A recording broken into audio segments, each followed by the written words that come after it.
Bonjour à tous et à toutes, j'espère que vous allez bien. Je suis content de vous retrouver. Aujourd'hui, on parle de la marche sous différents aspects, sous différents angles. Souvenez-vous que les conseils, les exercices que je vous donne aujourd'hui ne remplacent pas ceux d'un professionnel de la santé. Vous allez trouver beaucoup d'informations sur la marche dans mon livre Lève-toi et marche et aussi dans mon livre Va prendre l'air qui parle de la respiration mais qui parle aussi du plein air. Avec la marche, combien de temps faut-il pour nous aider à maigrir? Si je fais 30 minutes de marche par jour, est-ce qu'on peut est-ce qu'on peut savoir ou pas si c'est utile pour perdre du poids? Alors, la perte de poids, c'est vraiment un sujet qui est très sensible. Le tissu adipeux, et je vous prépare un prochain direct sur le tissu adipeux, mais le tissu adipeux, c'est un tissu qui est absolument fabuleux. Lorsque le tissu adipeux est en excès, ça peut causer un certain déséquilibre métabolique. C'est vraiment un vaste sujet, ça touche à une corde sensible, mais vous êtes nombreux et nombreuses à souhaiter perdre quelques kilos. Alors, je veux répondre à cette question-là, c'est important, et je vais essayer de le faire avec le plus de nuances et de sensibilité possible pour que tout le monde y trouve des informations pertinentes. D'abord, on veut perdre du poids ou on veut perdre du gras? Bien, on veut perdre du gras. C'est assez rare qu'on veut perdre de la masse osseuse ou du volume sanguin. C'est pas un détail de le dire comme ça, c'est vraiment du gras. Et j'ajouterais, on veut perdre, si on veut en perdre, de l'excès de gras. Parce que si on a un poids entre guillemets santé, on ne veut pas perdre de gras, c'est mauvais pour la santé. Donc, c'est des nuances qui sont importantes. Donc, perdre du gras. Alors, est-ce qu'on peut, en marchant, perdre du gras?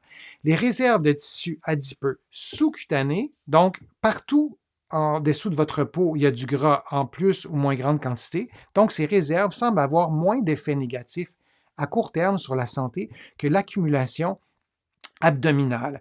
Alors le gras qu'on veut perdre, si on veut le perdre pour des raisons de santé, on doit aussi s'intéresser au gras abdominal, à l'obésité abdominale. Par exemple, vous allez trouver sur ma chaîne des vidéos qui vous donnent vraiment des chiffres précis à partir de quand on est en situation d'obésité abdominale. Donc, quand on veut perdre du gras, si on avait à vérifier, ou si on pouvait souhaiter par où on perd le gras, on voudrait le perdre au niveau de l'abdomen. Alors ça aussi, par rapport à la santé, le tissu, l'excès de gras, il est encore plus nocif lorsqu'il se trouve à l'abdomen. Je voulais prendre le temps de vous dire ça. Et ne jamais, souligner 4 fois, perdre du muscle. Lorsqu'on perd du gras, lorsqu'on suit par exemple des diètes, des régimes ultra intenses où on consomme très peu de calories ou des régimes qui, en général, sont décriés par les nutritionnistes diététistes, non seulement au niveau de l'apport alimentaire, c'est inadéquat, mais souvent, et là, le physiothérapeute en moi est interpellé, les patients et souvent les patientes vont perdre du muscle. Donc, lorsqu'on se pèse, on a perdu du poids, mais on a perdu aussi du muscle. Et ça, pour la santé, c'est dommageable. Alors, on ne veut jamais perdre du muscle, on veut garder notre masse musculaire. C'est absolument fondamental. Et pour perdre du poids, on veut utiliser nos muscles, on veut utiliser la contraction musculaire parce qu'elle est saine et parce qu'elle permet aussi de brûler un peu plus de calories. Et le gras, ben, on peut vouloir perdre un excès de gras, mais on ne veut pas perdre du gras lorsqu'il n'est pas en excès. D'abord, consulter une ou un nutritionniste diététiste. Le titre professionnel au Québec, c'est celui-ci. En France, vous avez des médecins qui sont nutritionnistes et là, j'apprécierais que vous me corrigiez si je dis des bêtises et dites-moi dans chacun de vos pays, est-ce que c'est des médecins qui sont nutritionnistes ou il y a des professionnels de la santé? Comme moi, je suis physiothérapeute, ben, il y a des nutritionnistes, diététistes qui font un travail, disons, semblable. On travaille en équipe, mais qui sont des experts et surtout des expertes, parce que c'est surtout des femmes qui font ce travail-là, qui sont des expertes en nutrition. Alors, écrivez-moi en commentaire comment on les appelle chez vous, les professionnels de la nutrition. Marcher pour perdre du poids, est-ce que ça fonctionne? Est-ce qu'on perd son temps à marcher si l'objectif, c'est de perdre du poids? Les recherches menées sur des populations en situation de surpoids ou d'obésité, et la nuance est importante, on ne parle pas de gens qui ont un poids entre guillemets santé, ont souvent montré que les entraînements par intervalle d'intensité modérée avaient aussi des résultats positifs, parfois même comparables aux intensités élevées quant à la perte de tissu adipeux. Alors, on va partir de cette donnée-là, les entraînements par intervalle, c'est-à-dire qu'on va faire une activité physique à une intensité élevée ou modérée et on va la faire pendant, disons, 2 minutes, 1 minute, peu importe. Et ensuite, on va passer à une intensité qui est beaucoup plus basse. Et si on prend l'exemple de la marche, alors on marchera vraiment très rapidement. On peut même courir lentement, mais donc aller beaucoup plus rapidement pendant 1 minute, 2 minutes, 3 minutes. Et ensuite, par intervalle de faible intensité, on alternera avec une faible intensité, c'est-à-dire une vitesse de marche presque à une vitesse de marche comme on marche dans la maison. L'idée, c'est d'adapter, d'avoir une séquence à une intensité moindre et une séquence à intensité plus élevée. Et là, ce qu'on voit, ce que plusieurs études démontrent, dans un contexte de surpoids et d'obésité, une intensité modérée comme intensité maximale de notre intervalle avec une faible intensité, ça peut avoir des bienfaits aussi sur la perte de poids avec toutes les nuances que j'ai apportées précédemment. Donc, la marche, on peut utiliser la marche pour pour réaliser une activité physique d'intensité modérée. Je vous en ai souvent parlé, mais l'intensité modérée se caractérise par le fait de respirer un peu plus vite, que notre cœur bat un peu plus vite, on a chaud aussi, un dégagement de chaleur, mais on est capable de parler sans être à bout de souffle. Ça, c'est une intensité modérée. Intensité soutenue, pour le dire vite, vous seriez incapable de parler, vous seriez davantage à bout de souffle. Donc, la marche, pour répondre à la question, oui, on peut utiliser la marche de plein de façons, mais notamment dans des intensités par intervalle et en utilisant des intensités modérées en alternance avec des intensités plus faibles. Et là, la contraction musculaire consomme de l'énergie, notamment durant la marche. Là, on devrait voir, OK, c'est parfait, l'animation ne partait pas. Et lorsque vous marchez, là, ce sont des squats qu'on fait, mais lorsque vous faites un entraînement par intervalle, vous pourriez marcher, puis faire un intervalle de squat comme ça, qui serait probablement plus forçant que de marcher à faible intensité. On peut le faire de différentes façons, mais j'aime bien ce type d'animation parce que ça nous montre quels muscles contractent pendant qu'on fait le mouvement. Et je vais juste vous remontrer l'animation comme ça. Et donc, on voit les quadriceps, on voit il y a des muscles aussi au niveau du mollet qui vont travailler. Et lorsqu'on contracte nos muscles, c'est pas de la magie. On a un muscle qui se contracte et qui a besoin d'oxygène pour produire de l'énergie, entre autres choses. Et donc, ça active le métabolisme. Et d'aller chercher deux niveaux en fait d'intensité différents, on voit que ça a des effets bénéfiques sur la perte de gras dans les contextes que je vous ai présentés précédemment.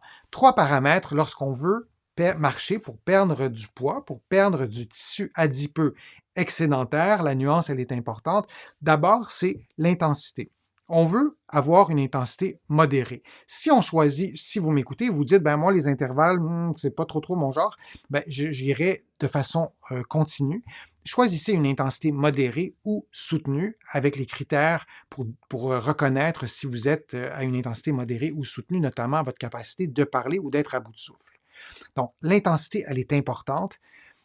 À faible intensité, c'est un peu plus compliqué. Donc, ça, c'est le premier paramètre à prendre en compte. Et il y en a d'autres. Si on y va avec le prochain, c'est la durée. Donc, combien de temps on devrait pratiquer cette activité-là, en l'occurrence la marche? On vise au moins 30 minutes. Là, il y a plein d'études qui ont été faites avec des durées variables. On peut faire des entraînements par intervalles beaucoup plus intenses, mais de plus courte durée.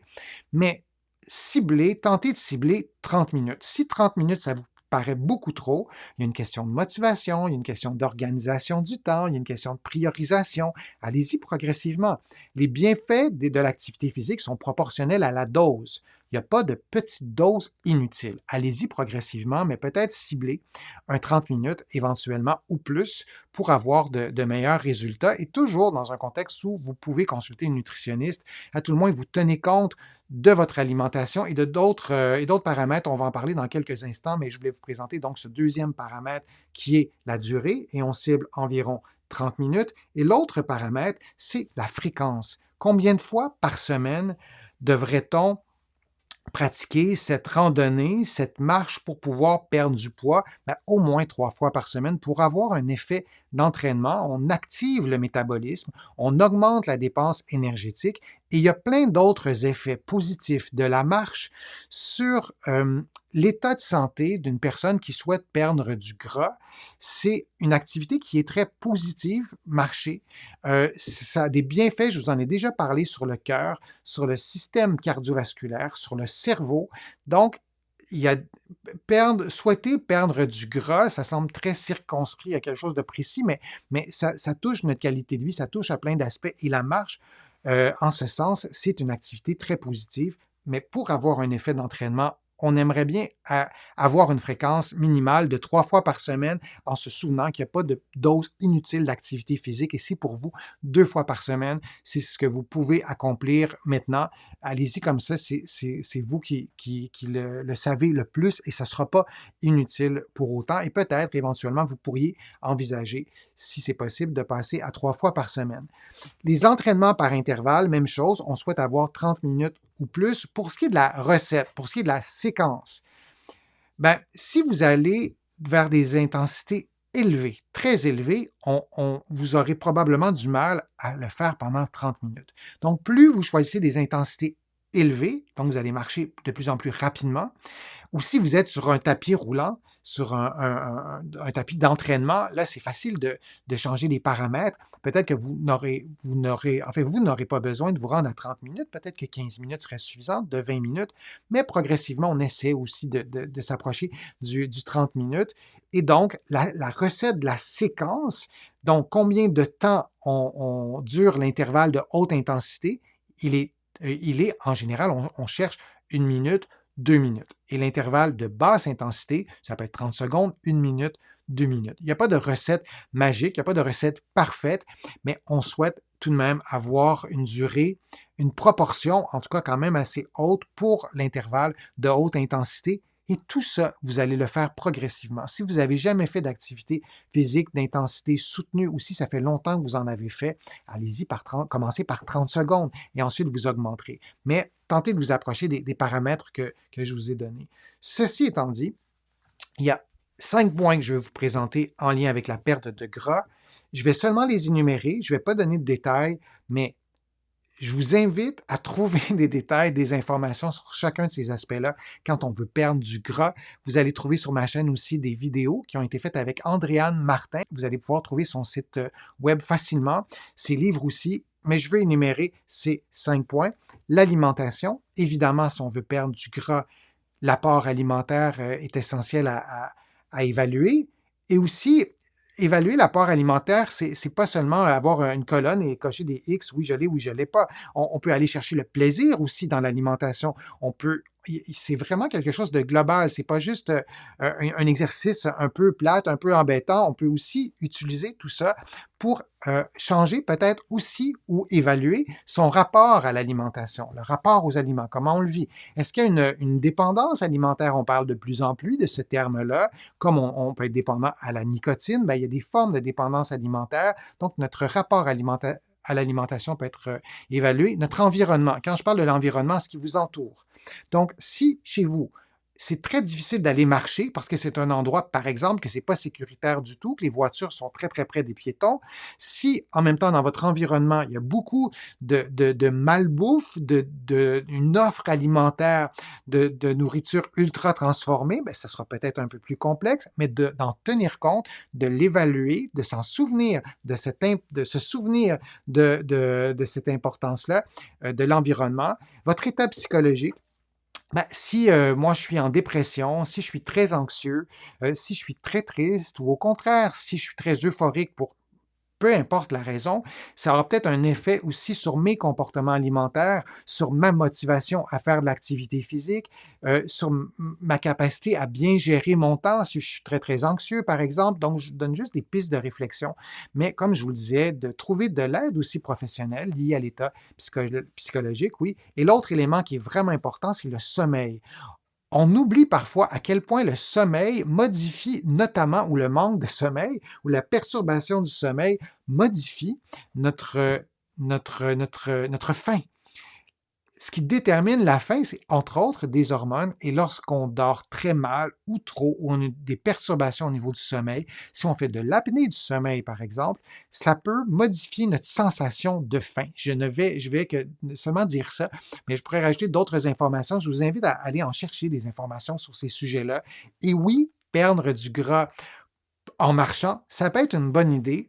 Moi, je le propose à mes patients. Il y a plusieurs problèmes qu'on traite en physiothérapie ou en kinésithérapie de l'autre côté de l'Atlantique, pour lesquels un excès de tissu adipeux, une situation d'obésité augmente le facteur de risque, augmente le risque de douleur, par exemple. Et encore une fois, c'est toujours un sujet délicat. Mais oui, je vais proposer à mes patients, par exemple, d'utiliser la marche pour perdre du poids, mais il faut toujours tenir compte de la globalité de cette aventure-là, de prendre soin de soi, d'être en santé. Et je voulais vous donner ces 5 points pour que vous puissiez évaluer tout ça et avoir une vue d'ensemble.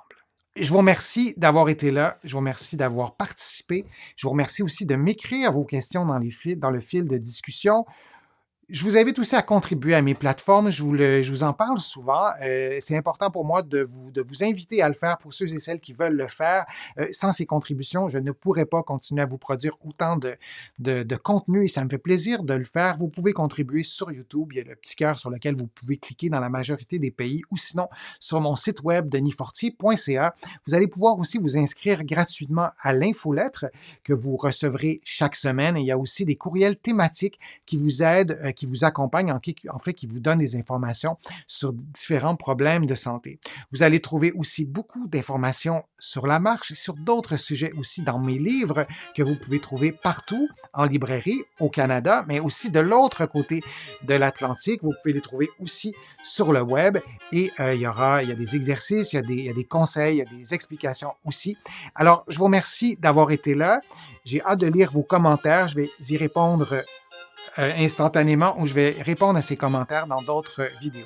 Alors, je vous dis à une prochaine fois, à une prochaine vidéo, à un prochain direct.